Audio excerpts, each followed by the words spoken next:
మన వాక్యానికి సహాయకరంగా మత్తయి సువార్త 26వ అధ్యాయం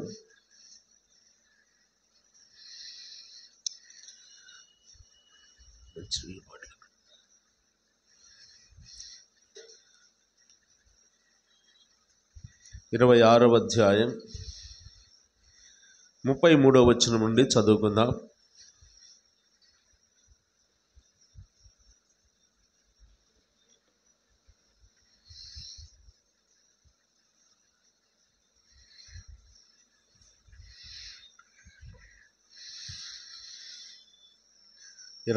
అధ్యాయం 33వ వచనం నుండి చదువుకుందాం. అందుకు పేతురు, నీ విషయమై అందరూ అభ్యంతరపడినను నేను ఎప్పుడునూ అభ్యంతరపడనని ఆయనతో చెప్పగా, యేసు అతనిని చూచి, ఈ రాత్రి కోడి కుయ్యక మునుపే నీవు నన్ను ఎరుగనని ముమ్మారు చెప్పెదవని నీతో నిశ్చయముగా చెప్పుచున్నానెను. పేతురు ఆయనను చూచి, నేను నీతో కూడా చావవలసి వచ్చినను నిన్ను ఎరుగనని చెప్పననెను. అదే ప్రకారము శిష్యులందరూ అనిరి. చిన్న ప్రార్థన చేసుకుందాం. కరుణా సంపన్నుడవైన మా ప్రియ పరలోకపు తండ్రి, నీ పరిశుద్ధమైన ఘనమైన ఉన్నతమైన నామాన్ని బట్టి మీకు వందనాలు చెల్లిస్తున్నాం. చేయబడిన ప్రకటనలన్నింటినీ బట్టి మీ పాసనలు జ్ఞాపకం చేసుకుంటున్నాం. మెండైన మీ కృప అనుగ్రహించండి. ప్రతి కుటుంబములో అక్కరగా ఉన్న ప్రతి అక్కరను తీర్చండి. ప్రకటనలో ప్రస్తావించబడిన ప్రతి పేరు, ప్రతి కుటుంబం, ప్రతి పని మీ మహిమలో జరిగించమని, చదవబడిన లేఖనాన్ని మా కొరకు దీవించమని ఉన్నపాటున మమ్మల్ని మీ చేతులకు అప్పగించుకుంటూ చదవబడిన వాక్యాన్ని మా కొరకు బోధించండి, మాతో మాట్లాడండి. మా వ్యక్తిగత జీవితాలకు మీ వాక్య లేఖనం వెలుగునిచ్చేదిగా ఉంది, మమ్మల్ని పరిశుద్ధపరిచేదిగా ఉంది, మమ్మల్ని నడిపించేదిగా ఉంది. అందును బట్టి మీ పాద సన్నిధిలో జ్ఞాపకం చేసుకుంటున్నాం. సహాయం దయచేయండి. మమ్మల్ని అందరినీ మీ ఆత్మ ఆధీనములో ఉంచమని, నిలబడిన నన్ను సంపూర్ణంగా మరుగు చేయమని, కావలసిన మాటలే మీ ఆత్మ ద్వారా నాతో పలికించమని మా ప్రభువును మా రక్షకుడైన యేసుక్రీస్తు వారి ఘననామములో వేడుకొని ప్రార్థిస్తున్నాము తండ్రి. ఆమేన్. ప్రభునందు ప్రియులారా, మనం చదువుకున్న ఈ భాగము 26వ అధ్యాయం, మత్తయి సువార్త 26వ అధ్యాయం, లూకా సువార్త 12వ అధ్యాయం, అలాగే ఈ కొన్ని సందర్భాలు మనం చూస్తాం. యేసుక్రీస్తు ప్రభువారు మత్తయి సువార్త 26వ అధ్యాయంలో ప్రత్యేకంగా యేసుక్రీస్తు ప్రభువారి పరిచర్య కాలం ముగింపబడుతూ ఉంది, ముగింపుకొచ్చింది. ఆయన సర్వమానవాళి యొక్క పాప పరిహారార్థమై కలువరి శిలువలో మరణించడానికి ముందుగా ఏ లేఖనాలైతే చెప్పబడ్డాయో, పాత నిబంధనలు ప్రవక్త ద్వారా ప్రవచించబడిన ప్రతి లేఖనం కూడా యేసుక్రీస్తు మరణము ద్వారా సంపూర్ణంగా నెరవేర్చబడబోతున్నాయి. యేసుక్రీస్తు ప్రభువారు ఈ లోకములో జీవించిన 33.5 సంవత్సర కాలము కూడా పాత నిబంధన ప్రవక్తల ద్వారా చెప్పబడిన లేఖనాలు అనేకము నెరవేర్చబడ్డాయి. మిగిలి ఉన్న లేఖనాలు కూడా నెరవేర్చబడుతున్న సమయం, లేఖన నెరవేర్పు ముగించబడుతున్న సమయానికి వచ్చారు. ఆ సందర్భంలో యేసుక్రీస్తు ప్రభువారు మరొక లేఖనాన్ని ఎత్తి వారితో మాట్లాడుతూ ఉన్నాడు. తనతో తన్ను వెంబడించిన శిష్యులు, తనతో ఉన్న శిష్యులు, తనతో బస చేసిన శిష్యులు, యేసు ప్రభువుని సరిగా అర్థం చేసుకున్న శిష్యులు ఆయనతో ఉన్నారు. యేసు ప్రభువుని మేము బాగా అర్థం చేసుకున్నామని వారు అనుకుంటున్నారే కానీ అర్థం చేసుకోవలసినంత అర్థం చేసుకోలేకపోయారు. ఆయన్ని వెంబడిస్తున్నారు, ఆయన మాటలు వింటున్నారు, ఆయన అద్భుత కార్యాలు సూచక్రియలు చూస్తున్నారే కానీ ఆయన ఎవరో వీళ్ళకి అర్థం కాలేదు.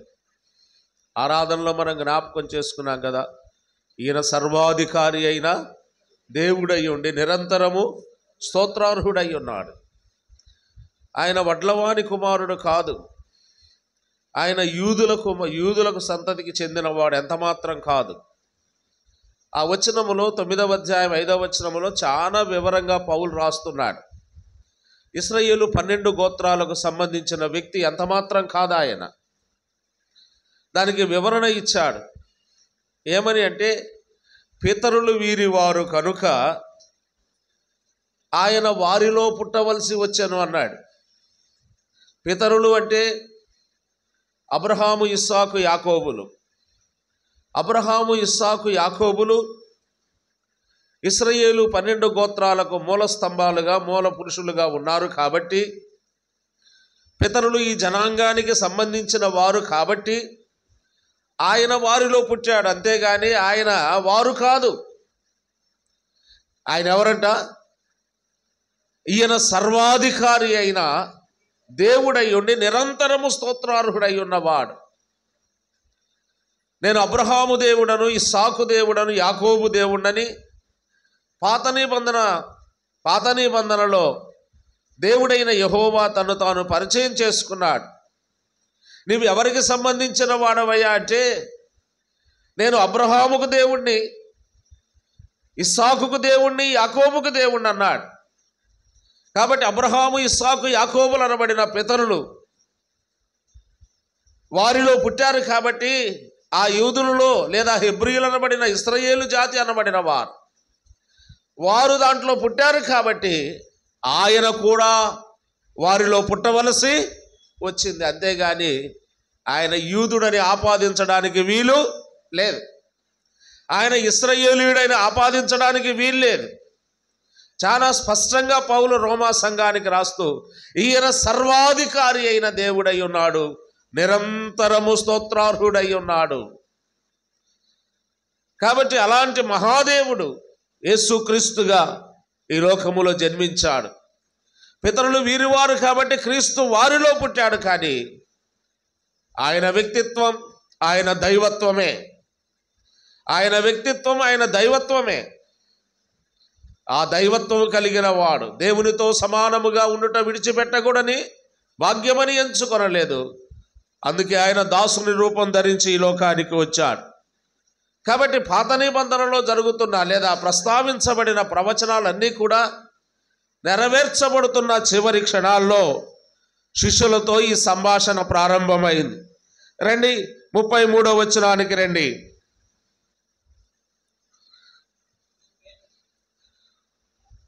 చదువు 31 చదువుకుందామా? ఈ సంభాషణ ఎక్కడ జరుగుతుంది? 30వ వచనం కూడా చదివితే మనకు అర్థమవుతుంది. అంతటా వారు కీర్తన పాడి ఒలీవ కొండకు వెళ్ళిరి. అప్పుడు యేసు వారిని చూచి, ఈ రాత్రి మీ అందరూ నా విషయమై అభ్యంతరపడెదరు. ఏలయనగా గొర్రెల కాపరిని కొట్టుదును, మందలోని గొర్రెలు చెదిరిపోవునని వ్రాయబడి ఉన్నది కదా. నేను లేచిన తర్వాత మీకంటే ముందుగా గలిలయకు వెళ్ళేదన నేను. అందుకు పేతురు, నీ విషయమై అందరూ అభ్యంతరపడినను నేను ఎప్పుడును అభ్యంతరపడిన ఆయనతో అనేను. యేసుక్రీస్తు ప్రభు వారు శిష్యులతో మాట్లాడుతున్న మాట ఏంటంటే, ఒలీవ కొండకు వెళ్ళారు కీర్తన పాడి. అక్కడ వారితో ఇలాగంటున్నాడు, మీరందరూ అభ్యంతరపడెదరు అని వ్రాయబడి ఉన్నది కదా అన్నాడు కదా. కొంచెం ఆలోచన చేసి వినవలసిన వారు, దేవుని నోటి నుండి వచ్చే ప్రతి మాట కూడా అజాగ్రత్తగా వినకూడదు. ఎప్పుడు దేవుని వాక్యం జాగ్రత్తగా వినాలి. ఏదో మొక్కుబడిగా వినకూడదు. దేవుని వాక్యం పరిశీలించి వాక్యాన్ని తెలుసుకోవాలి, పరిశీలించి చదవాలి, పరిశీలించి వినాలి. దేవుని వాక్యం మీద మన కాన్సన్ట్రేషన్ లేదా ఏకాగ్రత ఉండాలి. యేసుక్రీస్తు ప్రభు వారు ఏం చెప్తున్నాడు? వ్రాయబడి ఉన్నది కదా అన్నాడు. అంటే దాని అర్థం ఏంటి? నా విషయమై మీరందరూ అభ్యంతర పడతారని వ్రాయబడి ఉన్నది అన్నాడు. ఏం వ్రాయబడి ఉన్నదంట? గొర్రెల కాపరిని కొట్టుదును, మందలోని గొర్రెలు చెదిరిపోవునని వ్రాయబడి ఉన్నది కదా అంటాడు. చూడండి, జకర్యా గ్రంథం ఈ ప్రవచనం ఎక్కడ ఉంది అని మనం గమనిస్తే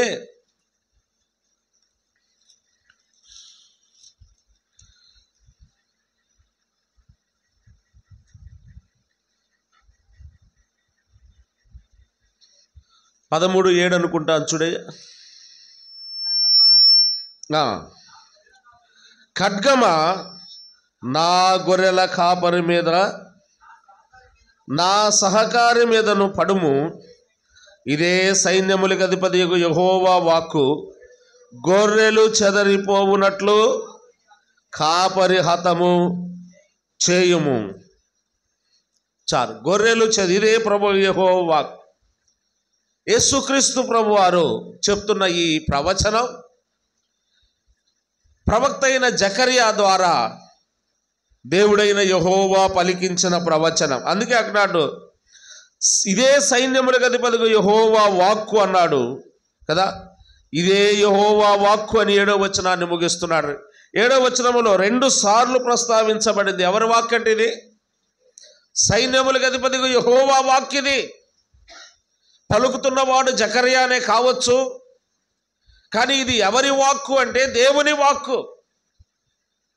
దేవుని వాక్కు ప్రవక్త అయిన జకర్యా అలనాటి ఇశ్రాయేలు ప్రజలకు తెలియచేశాడు. ఆ ఇశ్రాయేలు ప్రజల్లో ఉన్నవారే ఈ 12 మంది శిష్యులు, లేదా అక్కడ ఉన్నవారు అదే గోత్రాలకు చెందినవారు, 12 గోత్రాల్లోని వారే. వారితోనే మాట్లాడుతున్నాడు. అంటే ప్రవచనాల గురించి, లేఖనాల గురించి, ధర్మశాస్త్రం గురించి ఎరుగని వారు కాదు వీళ్ళు, ఎరిగిన వారే. పూర్వకాలము నుండి ప్రవక్తల మాటలు వినిన సంతతే వీళ్ళు. వారితో మాట్లాడుతూ ఈ మాట అంటున్నాడు, అని వ్రాయబడి ఉన్నది కదా అన్నాడు. అంటే యేసుక్రీస్తు సొంతగా ఏమీ మాట్లాడట్లేదు అన్న సంగతి అర్థం చేసుకోవాల్సింది వీళ్ళు. మిగతా వాళ్ళందరూ అర్థం చేసుకున్నట్టుగా కనబడుతుంది, దానికి మారు మాట్లాడలేదు. కానీ పేతురు ఒక్కడే ఇక్కడ అర్థం చేసుకుని వాడుగా కనబడుతున్నాడు. యేసుక్రీస్తు ప్రభు వారు చెబుతున్న లేఖనం అది ప్రవచనం. ప్రవచనం వచన రూపములో దాల్చాడు. ఆ ప్రవచనమే వచనంగా. ఆది యందు వాక్యం ఉండెను, ఆ వాక్యము చెప్పండి, ఆ వాక్యము 14వ వచనం, ఆ వాక్యము శరీరధారి అయి కృపాసత్య సంపూర్ణుడుగా వచ్చాడు. ఆ వాక్యమే ప్రవచనాన్ని గురించి, ఏ ప్రవచనమైతే చెప్పబడిందో ఆ ప్రవచనం వాక్య రూపం దాల్చింది యేసుక్రీస్తుగా. ఆ వాక్య రూపం దాల్చిన యేసుక్రీస్తే ఆ ప్రవచనాన్ని గురించి చెప్తున్నాడు. ఖచ్చితంగా నమ్మవలసింది కదా. కానీ పేతురు ఆ మాటను నమ్మడానికి ఇష్టపడట్లేదు. ఏమంటున్నాడంటే, నీ విషయమై అందరూ అభ్యంతర పడినను నేను ఎప్పుడును అభ్యంతరపడనని ఆయనతో చెప్పగా. పేతురు మాట్లాడుతున్న మాటలో అతి ప్రమాదకరమైన పదం ఏంటంటే నేను అనేది. మానవ పతనానికి కూడా ఈ పదం చాలు. ఈ పదం ఎలాగుంటుంది అంటే, నేను అనే పదం అది ఎవరికీ కూడా ఆపాదించడానికి వీల్లేదు. నేనే మార్గము, నేనే సత్యము, నేనే జీవం అన్నాడు. నా ద్వారా తప్ప ఎవడను ఆత్మ సంబంధమైన విషయాల్లో ఆయనకే సాటి ఆ పదం. నేను అనే పదం ఎప్పుడైతే హృదయములో నేను అనే ఆలోచన ప్రారంభమవుతుందో మానవ జీవితం పతనం ప్రారంభమైనట్టే. అది ఏ కోణములైనా, ఏ ఛానల్లో కూడా, ఏ విభాగములైనా మన జీవితంలో కుటుంబ జీవితం కావచ్చు, సంఘ జీవితం కావచ్చు, వ్యక్తిగతమైన జీవితం కావచ్చు, ఆత్మీయమైన జీవితం కావచ్చు. నేను అనేది హృదయంలో ప్రవేశించింది అంటే పతనానికి నాంది ప్రారంభమైనట్టే. మనం గమనించినట్లయితే ఇంగ్లీష్లో ఎన్ని అక్షరాలు ఉన్నాయి? వాళ్ళని అడగాలని చెబుతున్నట్టుంది మీ చూపు. వాళ్ళని కదా అడగాల్సింది, మమ్మల్ని అడుగుతారు ఏందని కదా. ఇంగ్లీష్లో ఎన్ని అక్షరాలు ఉన్నాయి? 26. ఈ 26 అక్షరాల్లో ఇండివిజువల్గా ఉండే అక్షరం ఏంటి చెప్పండి? అటు కొమ్ము కానీ ఇటు కొమ్ము కానీ ఏదో ఒక మెలిక్ కానీ ఏమీ లేకుండా ఉండే అక్షరం ఏంటి చెప్పండి? క్యాపిటల్ లెటర్స్ ఆలోచన చేయండి. ఐ అంటే నేను.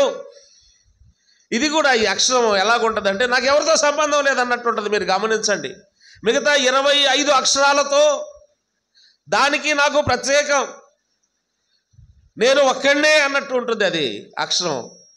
ఇంకా నాకు అటు కానీ ఇటు కానీ ఏ సపోర్ట్ అవసరం లేదు. ఏ అనేది ఇట్లా ఉంటుంది, సపోర్ట్, ఒకదానికి ఒకటి సపోర్ట్గా ఉంటుంది. మీరు అలాగ అన్ని అక్షరాలు చూడండి, సపోర్టివ్గా ఉంటాయి. ఐ అనే అక్షరం ఎటువంటి ఆధారము లేనట్టుగా ఉంటుంది, అది గర్వాన్ని సూచిస్తుంది. కాబట్టి నేను అనేది పేతురు జీవితంలో ప్రారంభం చూస్తున్నాం. ఏమంటున్నాడు చదవండి మరలా. అని వ్రాయబడి ఉన్నది అంటున్నాడు ఆయన. ప్రవచనం వచన రూపంగా వచ్చిన వాడు కదా ఆయన. ఆయనే ప్రవచనం. ఆయన గురించి చెప్పబడిన ప్రవచనం ఆయనే శరీరధారిగా వచ్చాడు.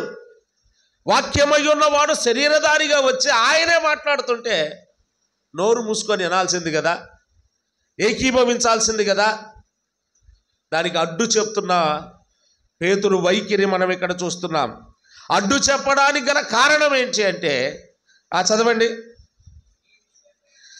అందుకు పేతురు, ఎంతమంది ఉన్నారు అక్కడ? ఎంతమంది ఉన్నారండి? అందరు ఉన్నారు కదా. ఇస్కరియోతు యూదా కూడా ఉన్నాడు కదా. ఇస్కరియోతు యూదా కూడా ఉన్నాడు. అందరూ ఉన్నారు. ఎవరు స్పందించలేదు, ఆయన మాటకు లోబడ్డారు అందరూ. కానీ పేతురు లోబడడానికి ఇష్టపడలేదు. ఎందుకు అంటే నేను అనేది ప్రవేశించింది అతని హృదయములో. అందుకే అంటున్నాడు, చదవండి. నీ విషయం, అందుకు పేతురు నీ విషయమై అందరి సంగతి నాకు అనవసరం, అందరికంటే నేను గొప్పవాణ్ణి, అందరికంటే నేను ధైర్యవంతుణ్ణి, అందరికంటే నేను ఆత్మీయుణ్ణి, అందరికంటే నేను పరిశుద్ధుణ్ణి, మిగతా వాళ్ళతో నాకేం పోలిక? ఏ సేవకుడు, ఏ సంఘ పెద్ద, ఏ విశ్వాసి కూడా ఇలాగ ఆలోచించకూడదు ఎప్పుడు. అల్పులం మనం, ఉన్నవారిలో మనమే అల్పులం అనుకోవాలి. ఎవరికి వారు ఉన్నవారిలో ఆత్మీయంగా అందరికంటే నేనే తక్కువ అనుకోవాలి. కానీ పేతురు అందరూ అక్కడే ఉన్నారు. వారందరి సంగతి ఏంటో నాకు తెలియదు. వారిని నేను అనే స్వభావం మానవ జీవితంలో ప్రవేశించింది అంటే తక్కిన వారిని తక్కువగా చూడడం ప్రారంభమవుతుంది. ఏ పాపానికి క్షమాపణ లేదు చెప్పండి? నాశనానికి ముందు ఏం నడుచుద్ది? గర్వం. నేను అనేది గర్వం ప్రారంభమైంది కదండి. నేను అభ్యంతరపడను.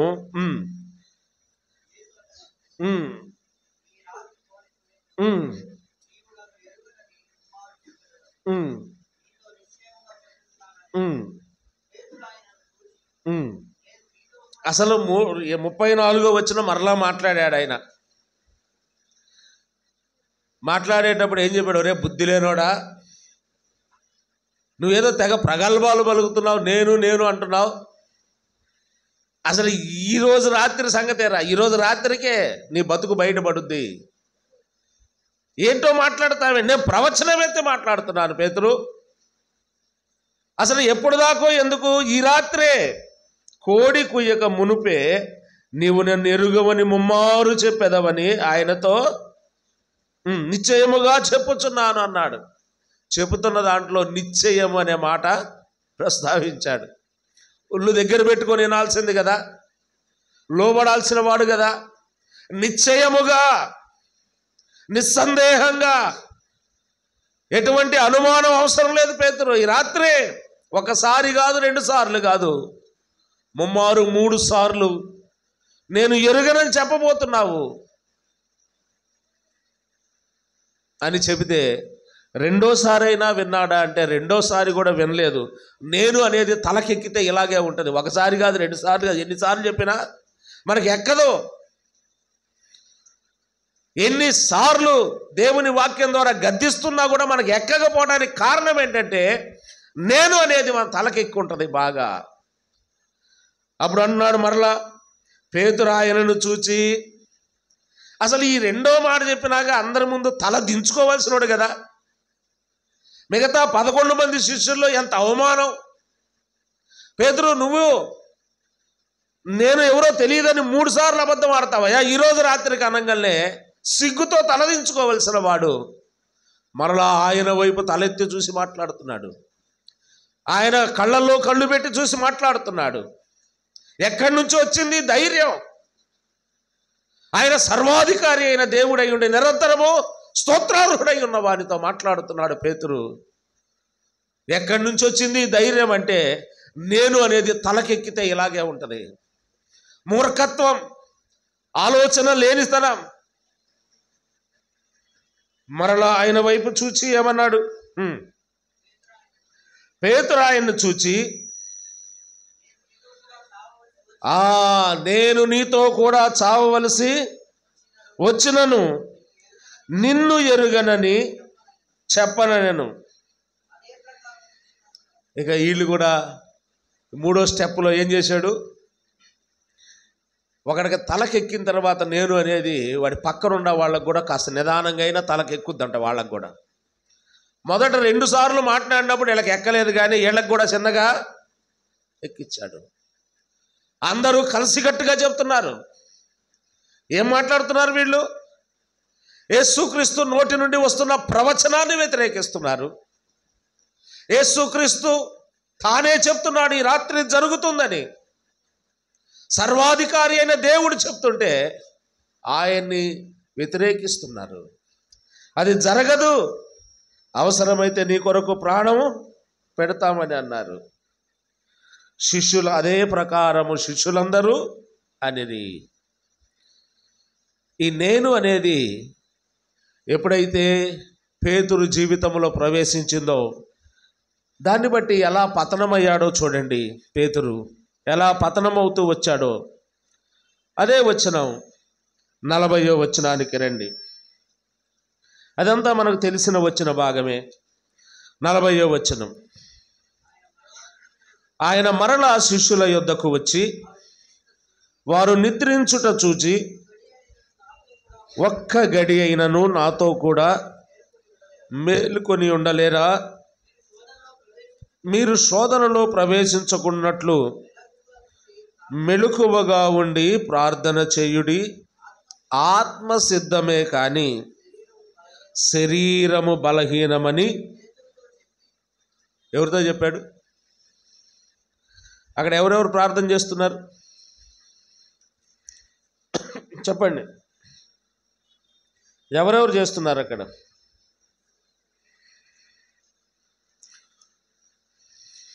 ఎంతమంది ఉన్నారు అక్కడ? ఎంతమంది ఉన్నారు? పేతురు, యోహాను, యాకోబు, అంతేనా?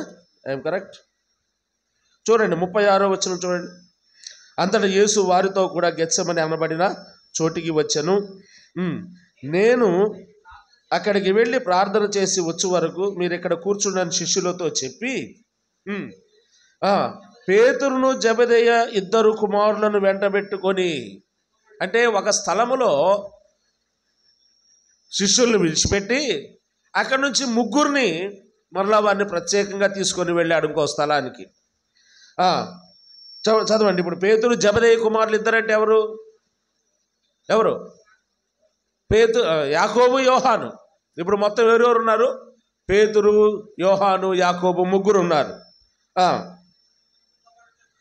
దుఃఖపడుటకును చింతాక్రాంతుడొకటను మొదలు పెట్టాను. ఎవరి దుఃఖం? ఎవరి కొరకు ఈ దుఃఖం? ఎవరి కొరకు ఆయన చింతాక్రాంతుడవుతున్నారు? మన కొరకే కదా, మన పాపముల కొరకే కదా. ఆయన దుఃఖపడుటకును చింతాక్రాంతుడొకటకును ప్రాణము బహు దుఃఖముతో మునిగి ఉన్నది అని ఆయన గెత్సెమనే తోట పెద్ద ప్రార్థన చేస్తున్నాడు. చేస్తూ మధ్యలో లేచి వచ్చాడు. వచ్చేలోకి వీళ్ళు ఏం చేస్తున్నారు? ప్రార్థన ముగించాడు. 39వ వచనంలో 49వ వచనములో ఆయన మరలా శిష్యుల యొద్దకు వచ్చి వారు నిద్రించుట చూచి ఒక్క గడి అయినను నాతో కూడా మేల్కొని ఉండలేరా? మీరు శోధనలో ప్రవేశించుకుంటున్నట్లు మెలకువగా ఉండి ప్రార్థన చేయుడి. ఆత్మసిద్ధమే కానీ శరీరము బలహీనమని పేతురుతో. ఇక్కడ ఈ కాన్వర్జేషన్ చూస్తూ ఉంటే ఎన్నో ఆలోచనలు వస్తాయి. అక్కడ ముగ్గురు ఉన్నారు, ముగ్గురు ప్రార్థన చేస్తున్నారు. వాళ్ళ దగ్గరకు వచ్చాడు, ముగ్గురు నిద్రపోతున్నారు కదండి. వారు నిద్రించుట చూచి, వారు బహువచనం, వారు నిద్రించుట చూచి వారితో అన్నాడు, ఒక్క గడి అయినను నాతో కూడా మేల్కొని ఉండలేరా అంటూ. మీరు శోధనలో, గమనించండి, అక్కడ బహువచనాలు గమనించండి. మీరు శోధనలో ప్రవేశించకూడదు. అట్లే ఇప్పుడు రాబోయే శోధనలో అందరూ వెళ్తారు, అందరూ పారిపోతారు. జకర్యా గ్రంథంలో ఉంది, పేతురు ఒక్కడే చెదిరిపోతాడని రాయబడలా. కాపరిని కొట్టినప్పుడు గొర్రెలన్నీ చెదిరిపోతాయని రాయబడి ఉంది. కాబట్టి అందరూ వెళ్ళిపోతారు. ముందుగానే ఒకడు వెళ్ళిపోయాడు, మిగతా 11 మంది కూడా చెదిరిపోతారు అని ఈ సందేశం 11 మందికి చెప్తున్నారు. మొత్తం నిద్రపోతున్నారు. వాళ్ళతో చెప్పి చివరిలో కంక్లూజన్ చూడండి. మీరు శోధనలో ప్రవేశించుకున్నట్టు మెలకువగా ఉండి ప్రార్థన చేయుడి అన్నాడు. అక్కడ బహువచనం. ఆత్మసిద్ధమే కానీ శరీరం బలహీనమని పేతురుతో చెప్పాడు.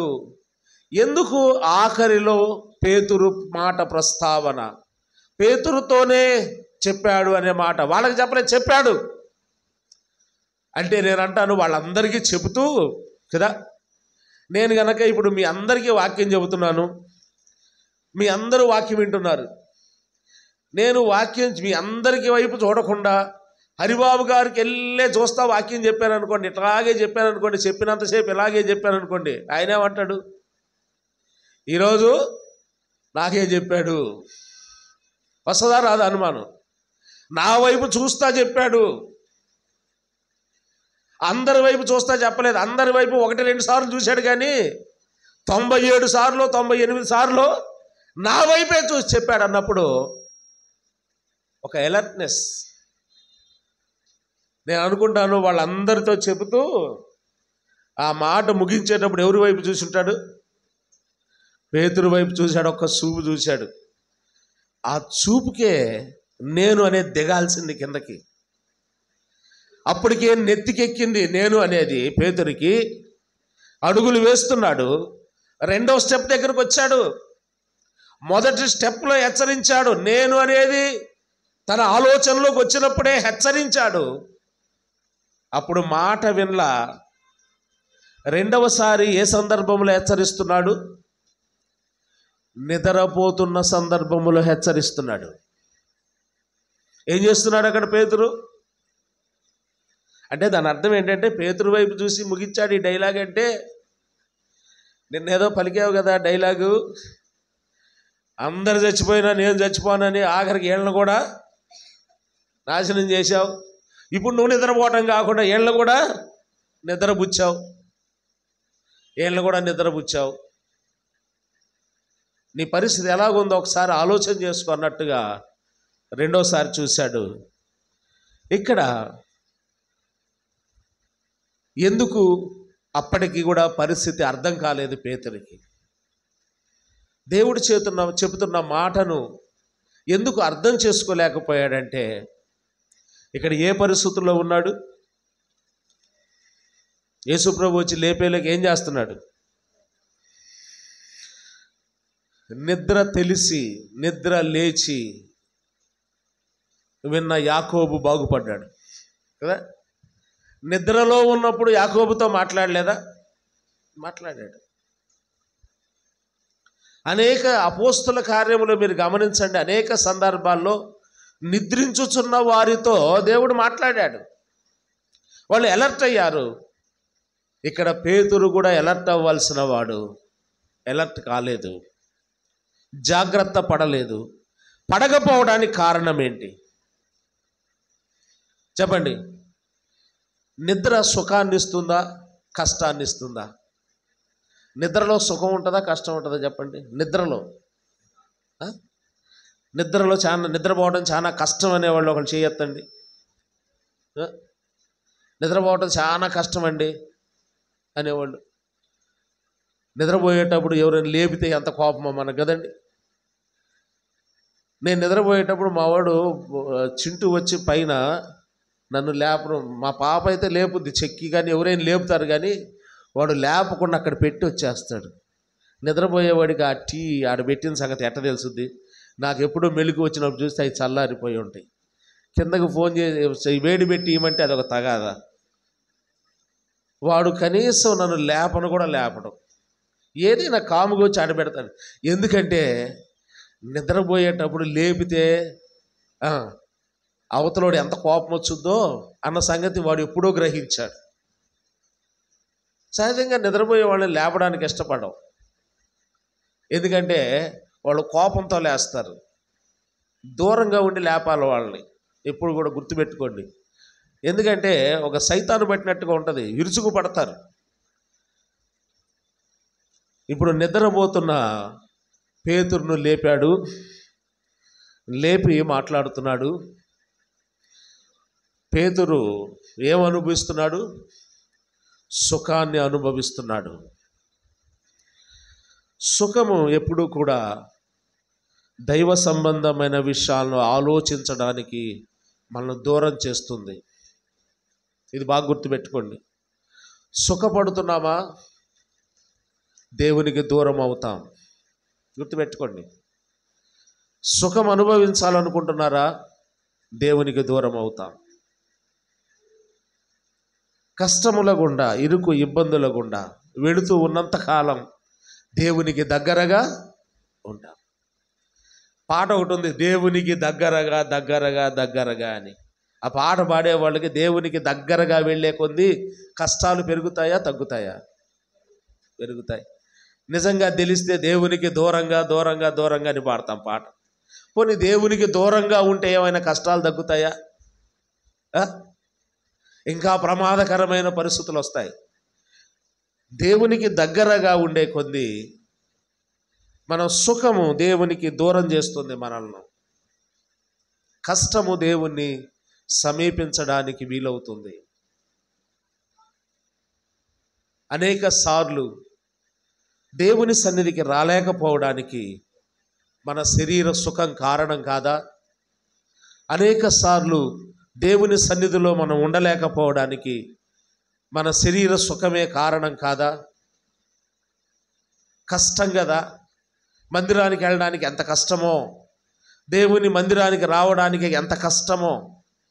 కష్టము కాదు అది, నువ్వు కష్టం అనుకుంటున్నావేమో, నువ్వు ప్రమాదకరమైన పరిస్థితుల్లోకి వెళ్ళబోతున్నావని ఒక హెచ్చరిక. అందుకే యేసు ప్రభు వారు వచ్చి ప్రత్యేకంగా పేతురుతో చెప్తున్నాడు, పేతురు ఈ మాట గుర్తుపెట్టుకో. అందరితో చెప్పి ఆఖరికి పేతురు ఈ మాట ఒకసారి నువ్వు గుర్తుపెట్టుకో అన్నాడు. అయినా ఆలోచన లేదు పేతురికి. ఆలోచన లేకుండా సుఖము దేవుణ్ణి మనకు దూరం చేస్తుంది. ఒక మాట 23వ కీర్తనలో 4వ వచనం తెలుసు కదా, చదవండి. చెప్పాలి, ఎవరు తీయకుండా బైబిల్. 23:4 గాఢాంధకారపు లోయలో నేను సంచరించినను ఏ అపాయమునకు నేను భయపడను. ఎందుకంట? నీవు నాకు. గాఢాంధకారపు లోయలో ఉంటేనే దేవుడు మనకు తోడుగా ఉంటాడు. అది గుర్తుపెట్టుకోవాలి. ఈ లోకములో ఉన్నంతకాలం దేవుడు మనకు తోడుగా ఉండాలి అంటే గాఢాంధకారపు లోయ ఎలాంటి అనుభవం గుండా వెళ్ళాలి. అనేక సార్లు నిన్న ఒక సహోదరితో నేను మాట్లాడుతూ అదే చెప్పాను. ఏదో ఒక కష్టాలు, ఇరుకులు, ఇబ్బందులు, ఇవి ఎడతెగని కష్టాలు ఉన్నాయంటే దేవుడు మనకు ఎడతెగకుండా తోడు, నిన్ను విడువను ఎడబాయనన్న దేవుడు తోడుగా ఉంటాడు. చివరికి ఆ కీర్తన కృపాక్షేమములే నా వెంట, కృపాక్షేమములతో ముగించబడుతుంది జీవితం. అది ఒక వ్యక్తిగతమైన ప్రయాణం లాగా ఉంటుంది, ఒక విశ్వాసి ప్రయాణం. 23వ కీర్తన దావీదు తన అనుభవం చెప్తున్నాడు, రంగరించి రాశాడు ఆ కీర్తన. నేను చిరకాలము యెహోవా మందిరంలో నివాసం చేస్తాను, కృపాక్షేమములు నా వెంట. అది ముందు ఇది అనుకుంటుందిలేండి నేను. కాబట్టి గాఢాంధకారపు లోయ లాంటి అనుభవాల గుండా వెళుతున్నప్పుడు దేవుడు మనకు తోడుగా ఉన్నాడు, మనము దేవునికి సమీపంగా ఉన్నామన్న సంగతి అర్థం చేసుకోవాలి. అది అర్థం చేసుకోలేని పరిస్థితుల్లో ఉన్నాడు పేతురు. ఇక్కడ ఏం చేశాడు అంటే, ఇక్కడ కూడా మనం గమనిస్తే సుఖాన్ని ఇష్టపడిన వారు, పేతురికి ఈ జబ్బు ఇదివరకే వచ్చింది కదా. 17వ అధ్యాయం చూడండి, 4వ వచనం. అదే మత్తయి సువార్త 17వ అధ్యాయం 4వ వచనం. కష్టపడడానికి ఇష్టపడట్లేదు. అప్పుడు పేతురు, ప్రభువా మనము ఇక్కడ ఉండుట మంచిది, నీకు ఇష్టమైతే. అంటే ఈయనకి ఆల్రెడీ ఇష్టం అయిపోయింది. నేను ఆల్రెడీ ఇష్టపడ్డాను ప్రభు ఇక్కడ ఉండటానికి, నీ ఇష్టం ఏందో చెప్పు అంటాడు. ముందు ఎవరి ఇష్టం కనుక్కోవాలి? నెత్తికి ఎక్కటం అంటే ఇదే. ముందు ఎవరి ఇష్టం కనుక్కోవాలి? ప్రభు నేను ఇదిగో ఈ పని చేయడానికి నేను ఆలోచన చేసి అయిపోయాను, నువ్వు సహాయం చేయి అన్నట్టుంది కదా. అప్పుడప్పుడు మన ప్రార్థనలు ఇలాగే ఉంటాయి, వెర్రి ప్రార్థనలు ఇవి. ఎన్నడు దేవుడు, ప్రభు ఇదిగో నేను ఈ పని చేయబోతున్నాను, నువ్వు సహాయం చేయి. అసలు ఈ పని చేయొచ్చా చేయకూడదు అడిగావా? ప్రభు నీ ఇష్టం ఏంటి అని అడగాలి కదా ముందు పేతురు. చదువు.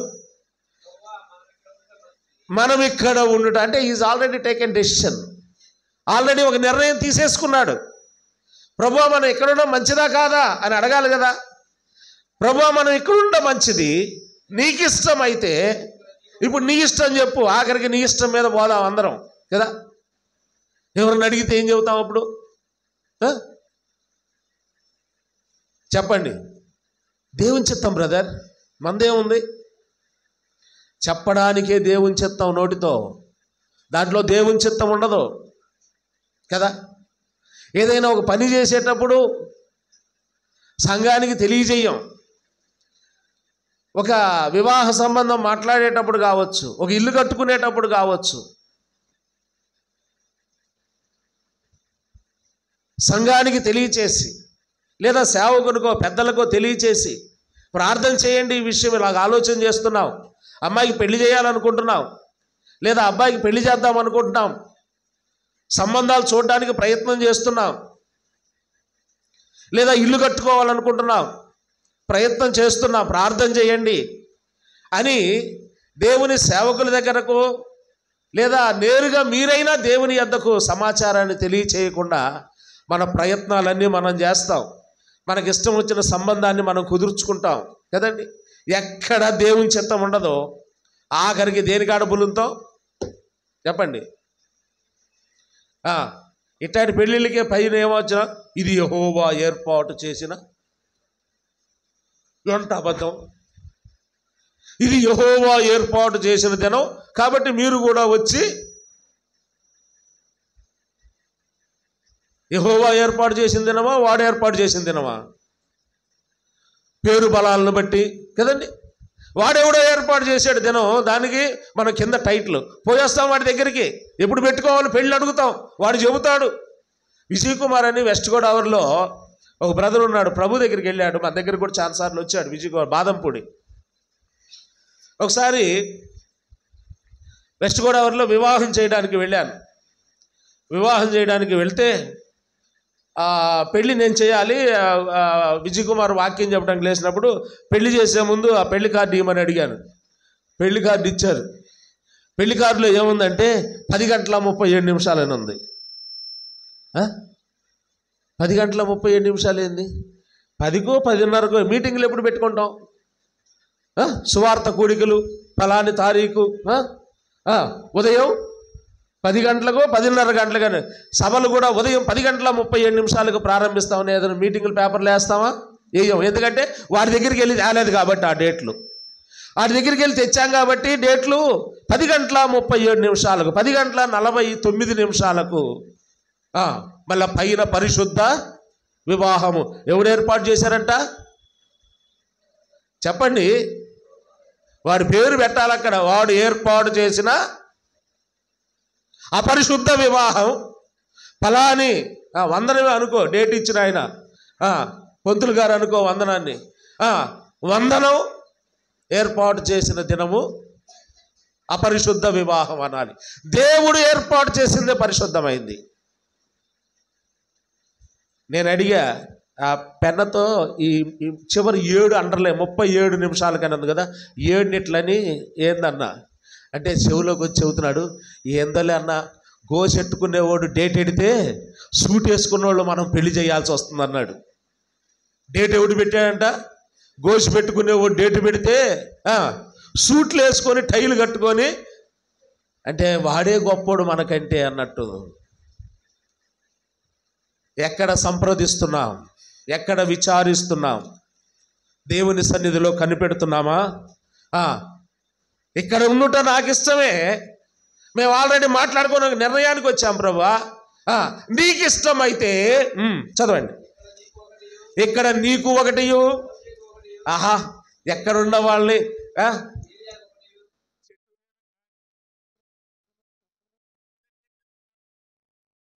పేతురేష అన్నట్టుంది కదా. ఎక్కడెక్కడి నుంచి కలుపుతున్నాడు చూడు. ఎంత తెలివితేటలు అంటే దేవునికి దేవుడి దగ్గర ఆటలు ఆడతాం మనం కదండి. యెహోవా ఏర్పాటు దేవుని దగ్గర ఆటలాడడం కదా ఈ వచనం రాయడం. ఎంత ఘోరం, ఎంత తెలివిగా మాట్లాడుతున్నాడు. దేవుణ్ణి మాయ చేద్దాం అనుకుంటున్నారు. పేతురు అంటాడు, ప్రభువా నీకు ఇష్టమైతే నీకు ఒక పర్ణశాల. రెండోది ఎవరికంట? యారున్నాడు? మోషేకు ఒకటియు, ఏలియాకు ఒకటియు, 3 పర్ణశాలలు కడతామయ్యా. గెస్ట్ హౌస్లు కడతామేడా? పర్ణశాలలు అంటే గెస్ట్ హౌస్లు కడతాం. ఇక్కడ ఈ రూపాంతర కొండ మీదే ఉండిపోదాం.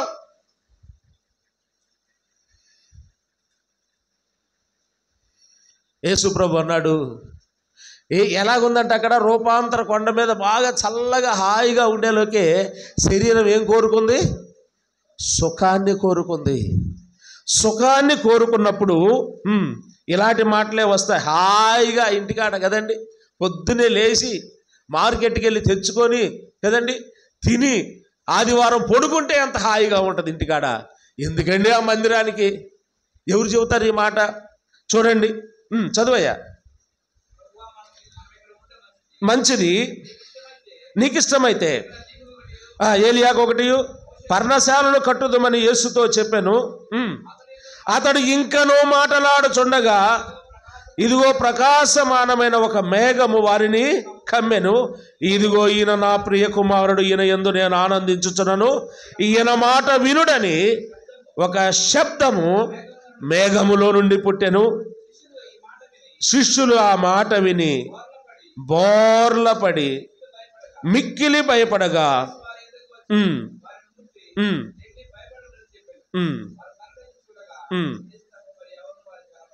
అది యేసు ప్రభు, అరే నాయనా, ఈ రూపాంతరం కొండ మీద నేను సుఖాన్ని అనుభవించడానికి నేను రాలేదయ్యా. అదిగో అల్ల దూరాన్ని కనబడుతుందే కల్వరి కొండ, ఆ గొల్గత అనబడిన స్థలం. ఆ కల్వరి కొండ మీద సర్వ మానవాళి యొక్క పాప పరిహారార్థమై సిలువ మ్రాను మీద వేలాడడానికి వచ్చాను నేను.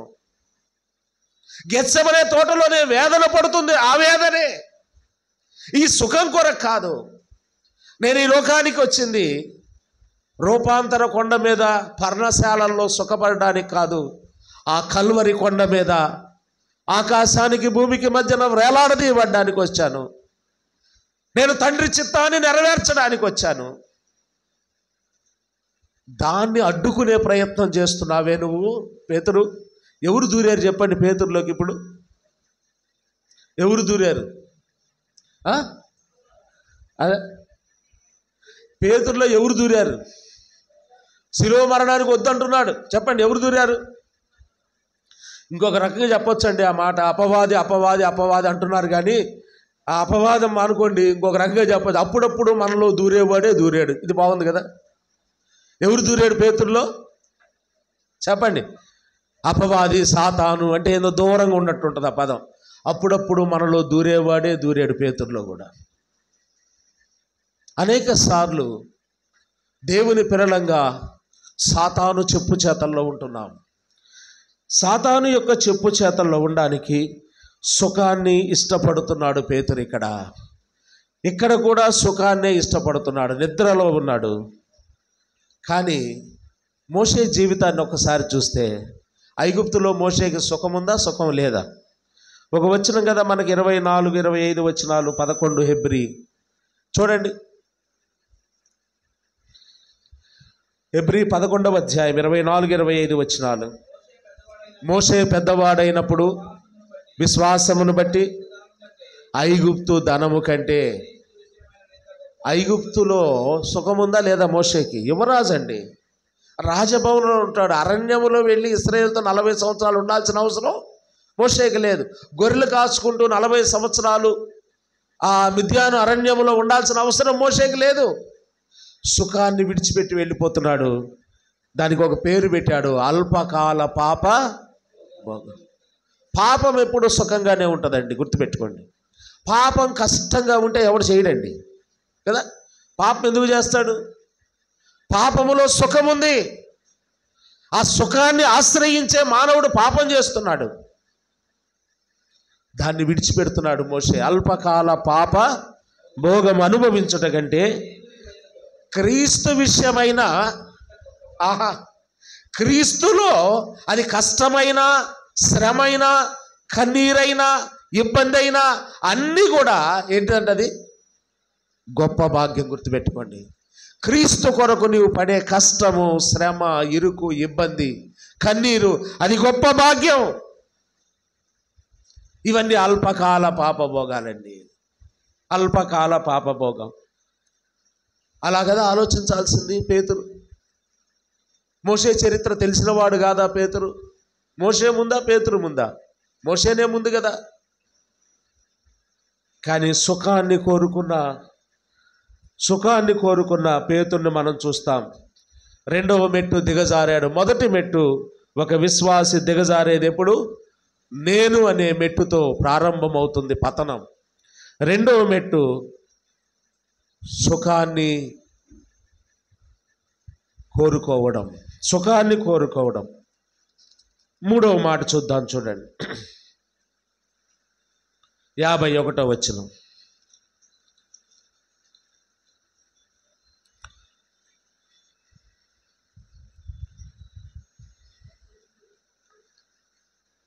మత్తయి 26:51.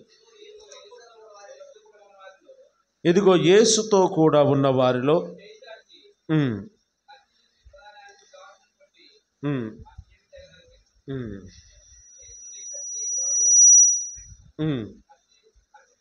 చాలు మనకు కావాల్సి. 50వ వచనంలో ఆయన పట్టుకున్నారు. 49వ వచనంలో ఇస్కరియోతు యూదా వచ్చాడు, ముద్దు పెట్టుకున్నాడు కదండి. 50వ వచనంలో చెలికాడా నీవు చేయవచ్చినది చేయమని అతనితో చెప్పగా వారు దగ్గరకు వచ్చి ఆయన మీద పడి ఆయనను పట్టుకొనిరి. అదుగో యేసుతో కూడా ఉన్న వారిలో ఒకడు. ఎవరితను? పేతురే. యేసుతో కూడా ఉన్నవారు చాలా మంది ఉన్నారు, కానీ ఒకడు తాను ప్రత్యేకపరుచుకుంటున్నాడు. ప్రభు కొరకు ప్రత్యేకపరచుకోవడం కాదు, పాపం చేయడానికి ప్రత్యేకపరచుకుంటున్నాడు. నేను అంటున్నాను, ఇస్కరియోతు యూదా నడిచిన మార్గములోనే వెళ్తున్నాడు.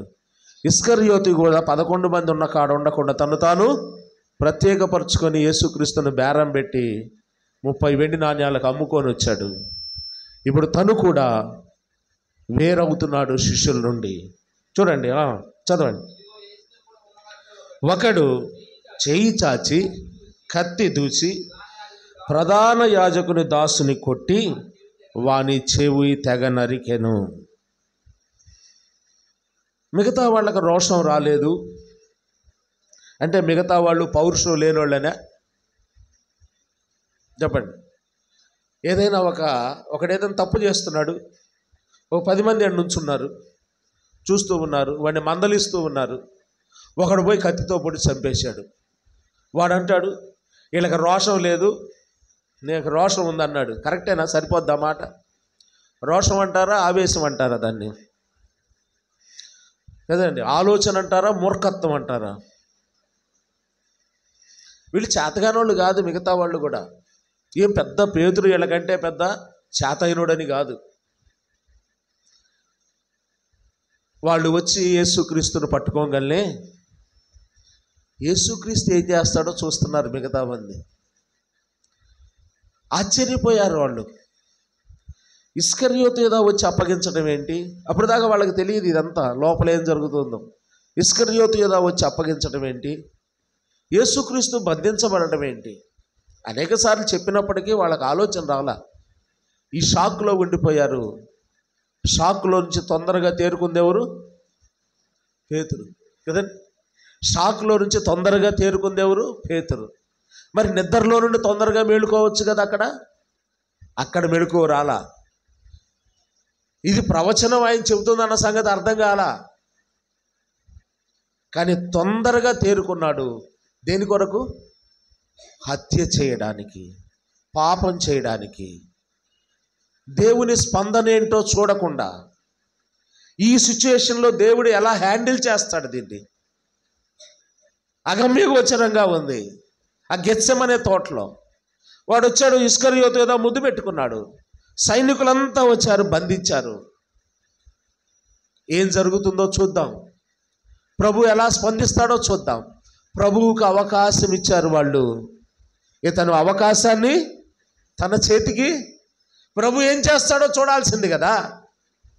ప్రభు ఏ అద్భుతం చేస్తాడో, ప్రభు స్పందన ఏంటో తెలుసుకోవలసిన వాడు తెలుసుకునే పరిస్థితుల్లో లేడు. ఎందుకంటే నేను అనేది నెత్తికి ఎక్కుంది.